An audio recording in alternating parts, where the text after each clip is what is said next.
નમસ્કાર, મારું નામ કૃષ્ણા છે અને અત્યારે હું અહીંયા સીદી સૈયદની જાળી જે છે ત્યાં છું અને આ મસ્જિદ છે.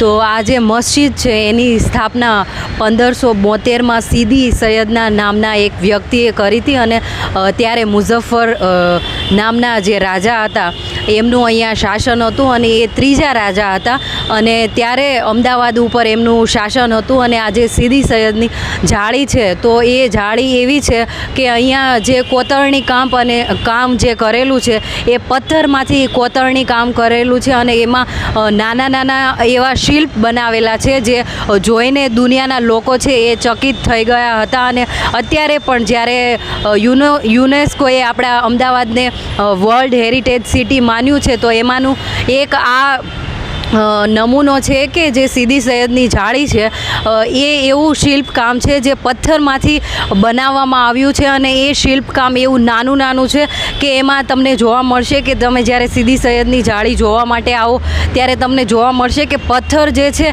એમાં નાનું એક વૃક્ષ છે એની ડાળીઓ અને એના પાંદડા પણ અહીંયા કોતરીને બનાવવામાં આવ્યા છે. તો જ્યારે તમે અમદાવાદ અને તમે અમદાવાદના હોવ તો તમે સીદી સૈયદની મુલાકાત લઈ શકો છો. અને તમને જાણીને આશ્ચર્ય થશે કે જે અંગ્રેજો હતા એ પણ અહીંયા જે જાળીઓ છે એ જોઈને એમને નવાઈ લાગી હતી અને એમને આ કામ ગમી ગયું હતું. તો અહીંયા એક વચ્ચેની જે જાળી છે તો એ લોકો એમની સાથે લઈ ગયા હતા.